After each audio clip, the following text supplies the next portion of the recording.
to Connect to Success with me, Ashley Owens, 12:30 on Thursdays during your lunch break, where we interview power networkers in the greater Philadelphia and South Jersey area. And I have the pleasure and the privilege to be interviewing Mr. John Rafferty of Vets Get Jobs. You are the owner of Vets Get Jobs. You're super fancy. I'm so glad to be here, Ashley. Thanks for having me. You're so welcome, darling. Okay, so first things first.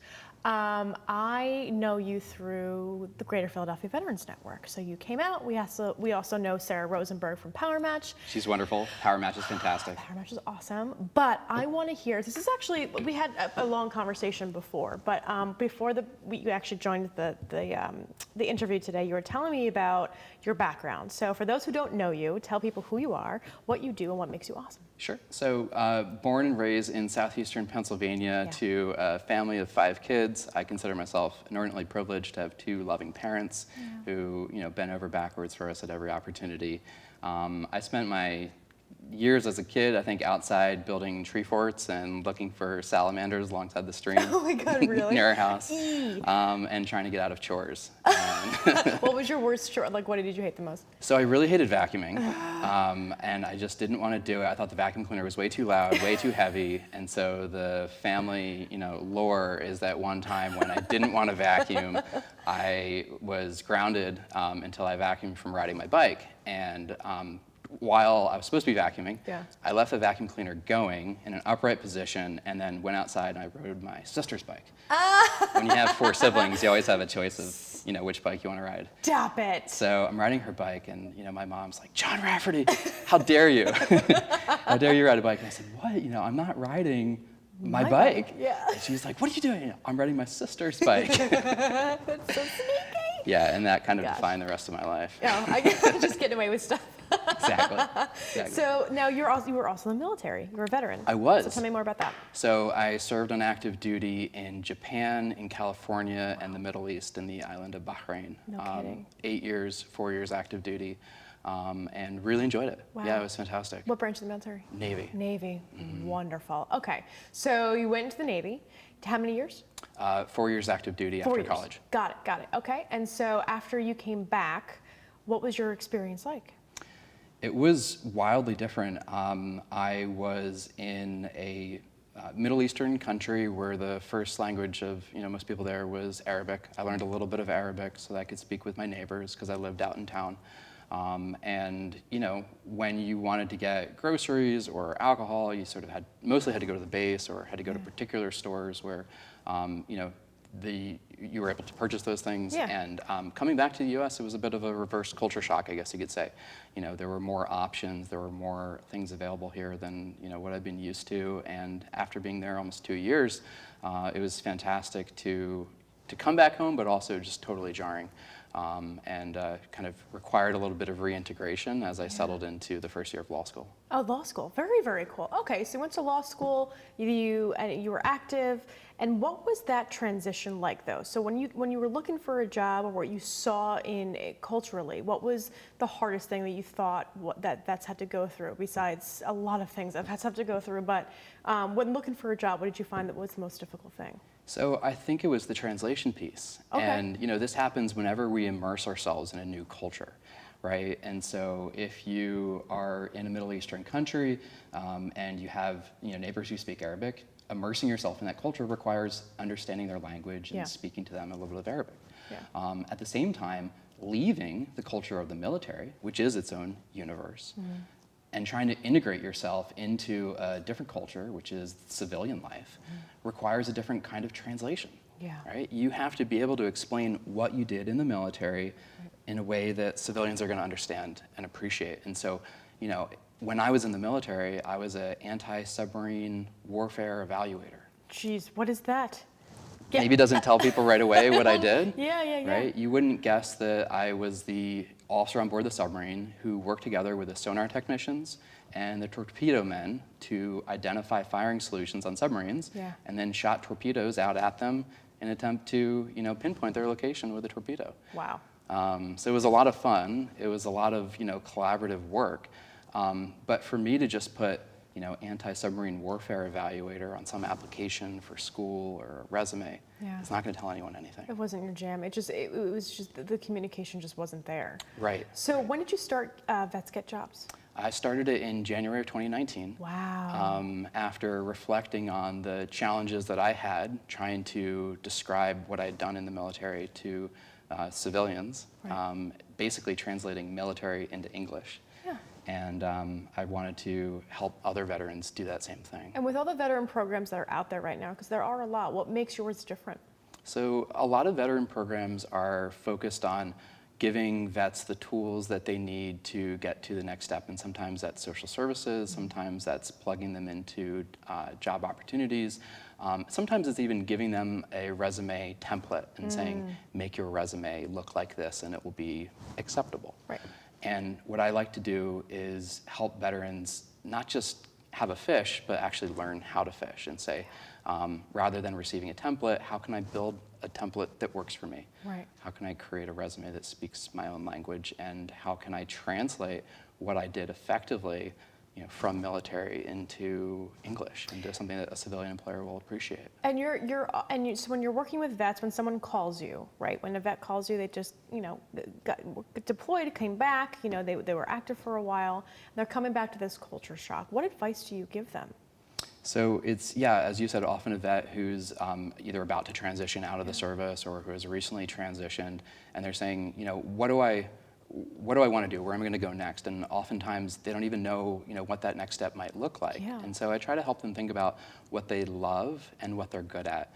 And I like to remind vets that their real special sauce in life is where their skills and the world's needs intersect. And it's a beautiful place, and everyone has that place, where the thing that you do really well is desperately needed by our world. And I try to give them the tools to think about what it is that they do well that responds to some of those needs. And are you working with recruiters? Are you working with people, or at least you're connected and you're in your network are people that are hiring for these positions? So you kind of get their feedback on what recruiters are looking for. So talk more about that. Yeah, so I've created a sort of questionnaire that I give to recruiters and to hiring managers about what they're looking for in resumes specifically, so that when I go to a vet and I say, here's some resume advice, one of the questions I'm asked very frequently is, well, why should I take your advice versus any of the other hundreds of pieces of advice I've gotten about resumes in the past? And I say, well, a lot of people like to tell you what they've seen in the past or what makes sense to them.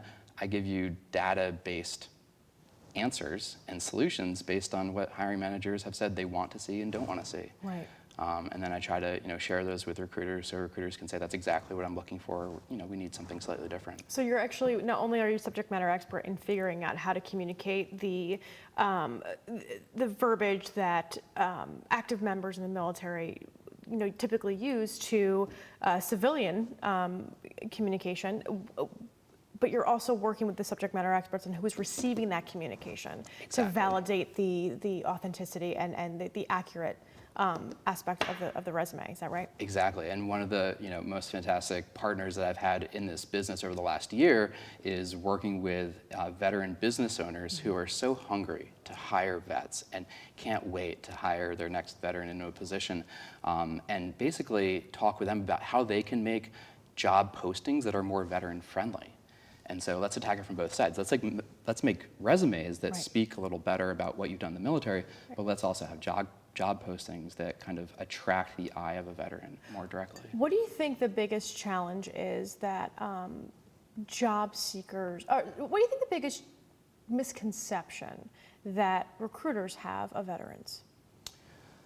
I think that, if you could guess. Yeah, I think that recruiters assume that veterans, because they tend to be reliable and tend to, show up on time, ready to do the hard work, they assume that on paper it's all going to look good and that they're going to be a fantastic candidate. And I've just met with so many veterans who have so much to offer and are willing to work so hard and will show up every morning at 6:01 when they're supposed to. And yet they maybe lack the ability to put that into writing, right? Because you're kind of talking about yourself. I mean, even the thing you and I were talking about, even we're doing our resumes, just to have. But it's hard to, besides I talk about myself all the time, but it's hard to put that into into a visual, like this is your life. This is the skill, this is what motivates you. This is what skill sets that you have, what the skill sets are that you have, and here's here's what you think could be helpful for people to view, right? So what is, I think, I'm trying to articulate the question because clearly coffee is not helping me right now. What do you think that veterans, because one, they're humble. Typically, they're humble. They don't know how to talk. They don't know how to talk about themselves. They're not about to brag about their experience. Sometimes they don't even want to, talk about it because they think it's irrelevant. Right. But that irrelevancy is usually the most, interesting factor about them. Absolutely. What advice would you give them? Like top three tips that you would give a veteran when they're creating their resume? Yeah. I think the first thing I would say is that the content of your resume is not nearly as important as how it looks and whether or not it's free from errors. Okay. And I think this is a really common misconception because a lot of folks tend to really labor over and struggle about the exact specifics of what's written in the resume. That's important. Mm-hmm. You have to translate it well. Mm-hmm. But if your resume isn't attractive to look at, or if your resume has an error in it, mm-hmm. it's probably not going to get any time or attention. Wow. And that's what we're all after, is time and attention from those who we seek to be in front of. And you have that privilege when you write a document that is excellent, mm-hmm. that is pleasing to look at, and that it's free from errors. Mm-hmm. And frequently when I review resumes, when people submit them to me, they say, this is my best work, this is the best version of the resume I could create.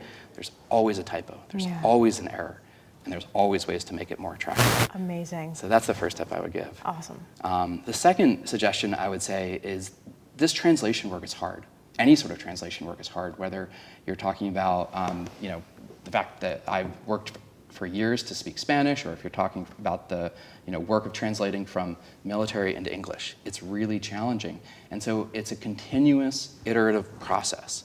And what that means is I always recommend to vets that you need to keep working on your resume and translating it and revising it until it passes the grandmother test. I know. Well, when we come back, we're going to talk about what the grandmother test is. Okay. So thank you, everybody, for watching. We're going to come back in just a moment. We're going to talk to John about his tactical tips and practical takeaways in networking, specifically around transitioning vets. So stay tuned. We'll be right back. We take charge. Great. A lot of great sound bites. Hey, guys in the control room, can you Add guys, us on social media. Keep track of Watch bloopers, Sean, this might be for you. behind-the-scenes Keep track of what footage, he's looking over on his previews, camera. and more. Shane's over. That's you. Looking a couple times on that camera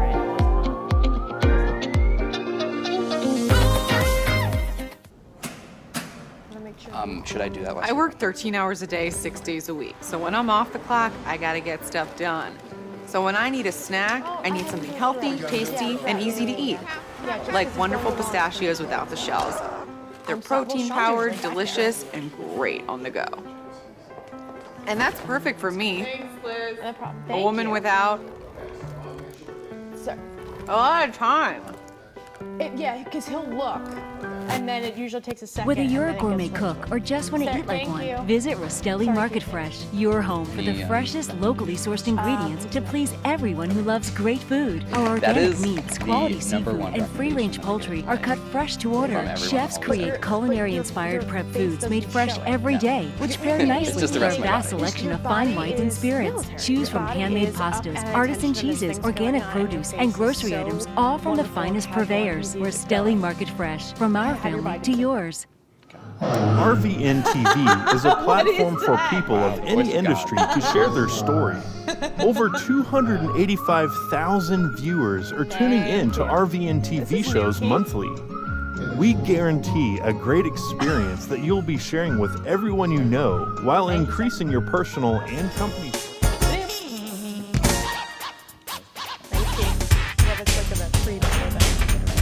Hi, everybody. Welcome back to Connect to Success with me, Ashley Owens, where we talk to the power networkers in the greater Philadelphia and South Jersey area. We have the owner of Vets Get Jobs, Mr. John Rafferty, and we were just talking before the break, your top 3 tips to help transitioning vets, specifically on their resumes. Before we left, you had talked about the grandmother test, so I would like to hear more about the grandmother test. Great. Okay. So most people that I talk with say that when they write a resume and submit it, they Yeah. don't know who's going to read it. Right. They don't know who's on the other end. Obnoxious, we have no idea. Right. Yeah. Could be a young person, could be an old person, could be someone just like your grandmother. Yeah. So when you're writing a resume, everything in your resume needs to be comprehensible to your grandmother.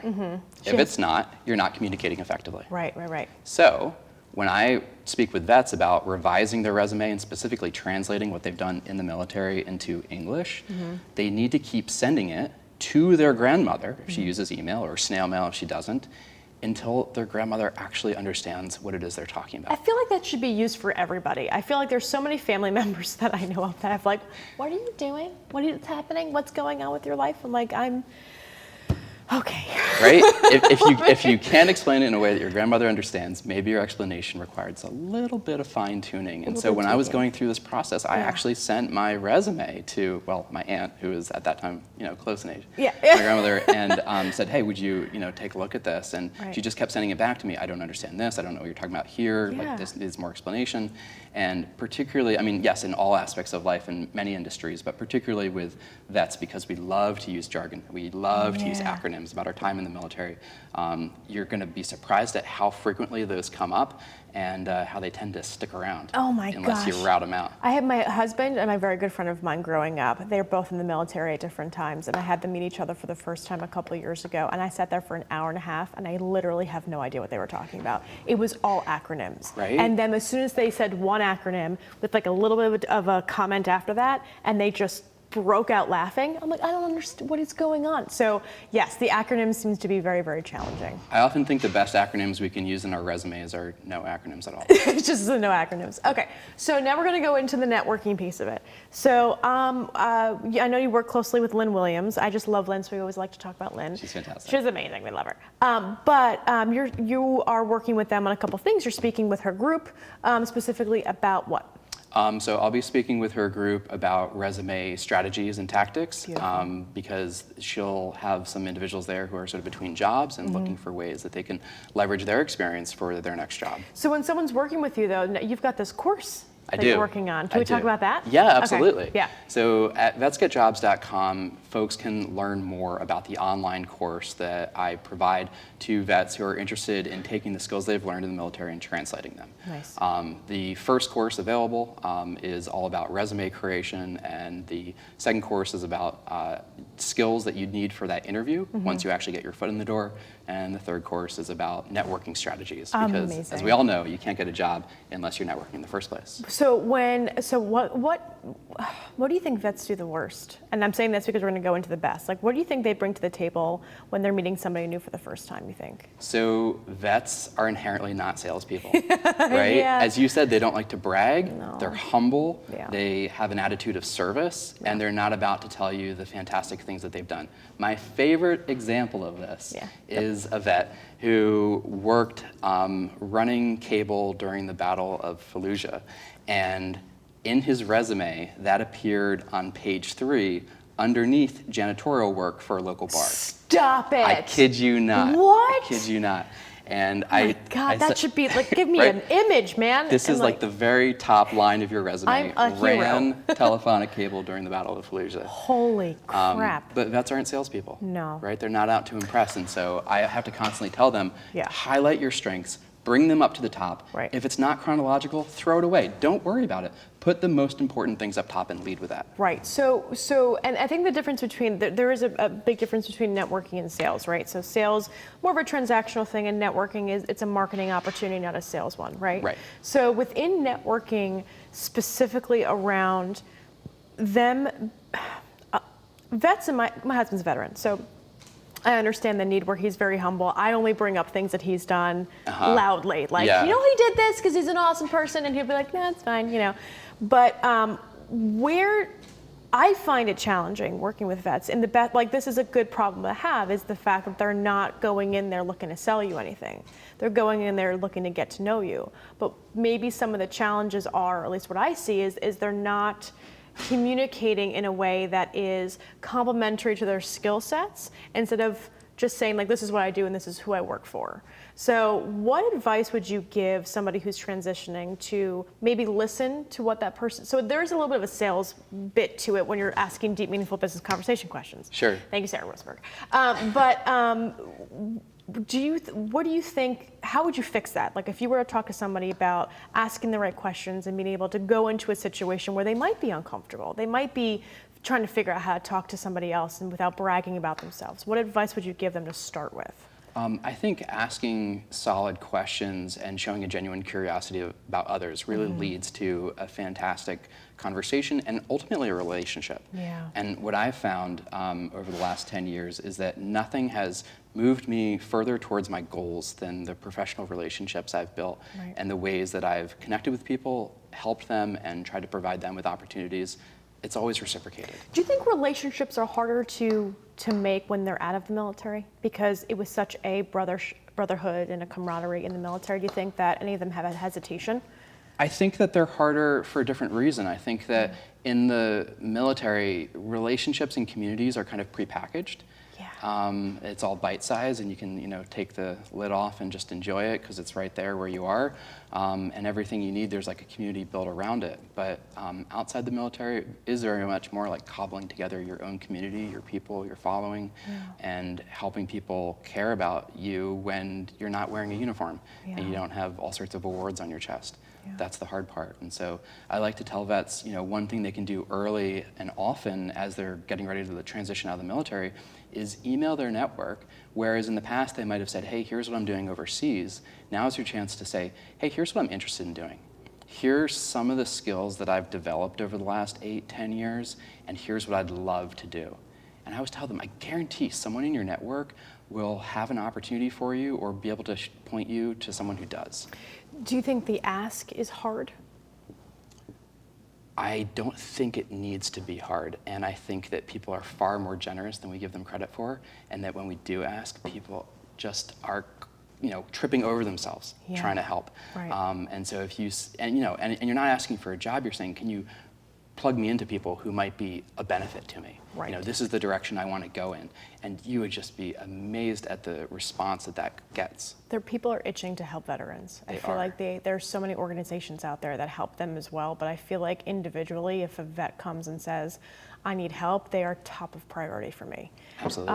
And I think it's, and they don't ask. Yeah. That's the challenge. Yeah. Or that they're uncomfortable for asking because at some point it's, why should this person do something for me? I haven't done anything for them. It's the mentality of like, no man, like you fought for my freedom. Like I'm here. Yeah. But it's the humbleness that comes with it. So. And nowhere is that more true than with veteran business owners. Yeah. When I talk to them, they always say they just can't hire vets fast enough. Yeah. And they are usually really satisfied with the vets that they do. And so I think that it's not intuitive for a vet to think, oh, if I'm looking for an opportunity, I should just contact a veteran business owner.